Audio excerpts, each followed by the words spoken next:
Esto es Hechos Internacionales. Bienvenidos una vez más al lugar donde a diario puedes informarte con las mejores y más variadas noticias del acontecer nacional.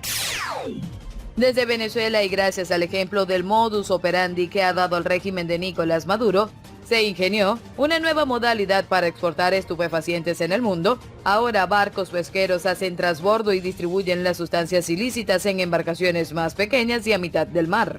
Es así como Venezuela, reconocida por tener las mayores reservas de petróleo del mundo, ahora también se le conoce como un país productor de estupefacientes, gracias al régimen de Nicolás Maduro, que convirtió al país suramericano en una potencia emergente en producción y procesamiento ilícito de estas sustancias.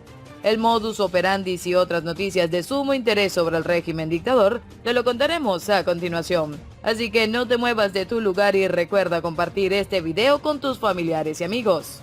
Hemos detectado una modalidad nueva que es el acopio en el mar, que son buques pesqueros o más grandes que salen desde Venezuela, bordean nuestro mar territorial cargados con hasta 5 toneladas y van distribuyendo esa carga en botes más pequeños en la mitad del mar para que continúen su destino. Así lo informó al diario El Colombiano el capitán de navío Federico Alberto Sierra. Y es que el modus operandi que están utilizando los narcotraficantes desde Venezuela es el mismo que ha utilizado el régimen de Nicolás Maduro para exportar petróleo, hace transbordo en alta mar y envía el cargamento como mercado negro. De acuerdo con ABC, Venezuela no solo es puente para la exportación ilícita de la coca desde Colombia, sino que ahora también cultiva, produce y procesa los estupefacientes en cantidades incipientes pero importantes, debido a los vínculos que existen entre los grupos rebeldes y el Cartel de los Soles. Ante la reducción de la producción petrolera y la pérdida de su ingreso como principal fuente de divisas, el Cartel de los Soles ha recurrido al narcotráfico manejado por los grupos rebeldes como su fuente de ingreso alterno, pero a un costo social sangriento que competiría con los carteles mexicanos y centroamericanos. El reporte anual del Departamento de Estado de 2019 identificó a 17 países de la región de una lista de 22 como productores o puntos de tránsito de sustancias ilícitas e hizo especial énfasis en Bolivia y Venezuela por considerar que no han cumplido con los tratados internacionales antinarcóticos. El gobierno de Maduro demostró una completa falta de voluntad para hacer los más necesarios cambios en las políticas para poder cumplir las leyes existentes. Esto crea un extremo nivel de impunidad exacerbado por la falta de transparencia y los altos niveles de corrupción. Se lee en el informe.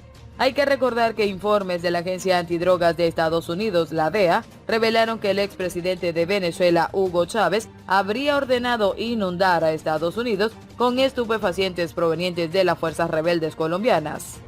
Señalan además que el exmandatario fue jefe y coordinador del Cartel de los Soles. Los grupos rebeldes fueron los primeros en desarrollar el tráfico por Venezuela hacia mercados en Estados Unidos y Europa, y a la vez que el contrabando de gasolina venezolana fluía en dirección contraria, señala el informe.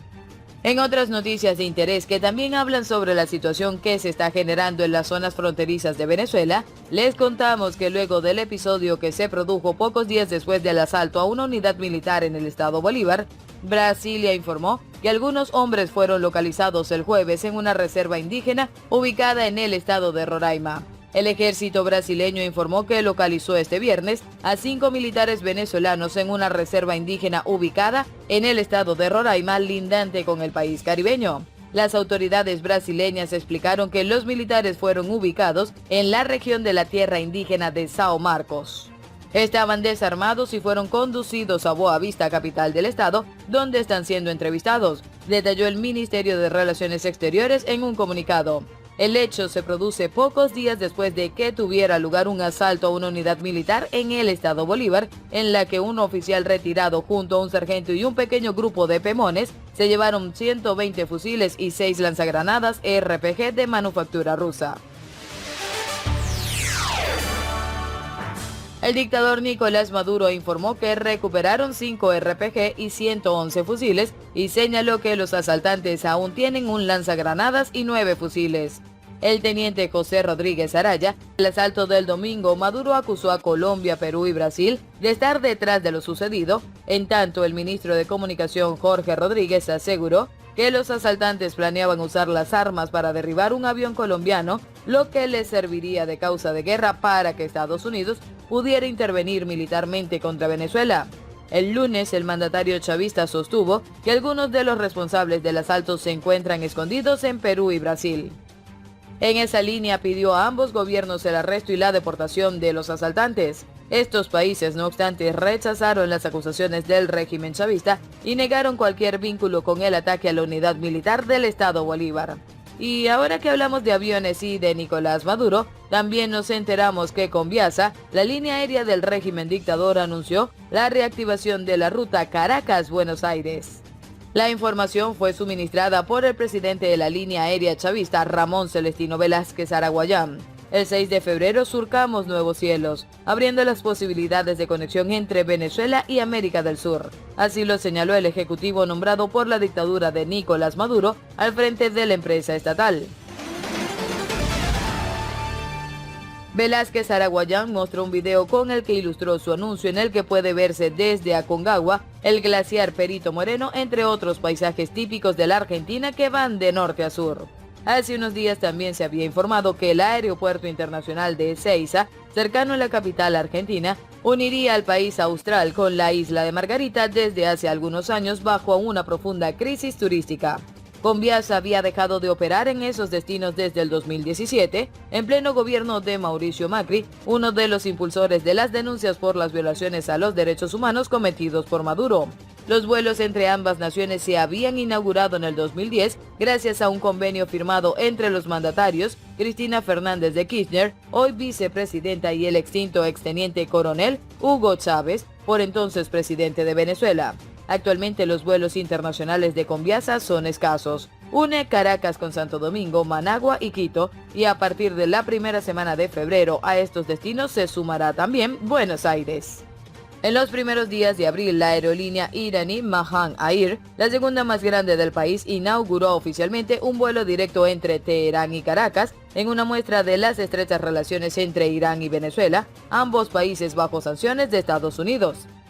El primer avión con destino a la capital venezolana despegó en la mañana del lunes 8 de abril del Aeropuerto Internacional Imam Jomeini de Teherán, y el trayecto previsto es de 16 horas de duración, según la Organización de la Aviación Civil de Irán.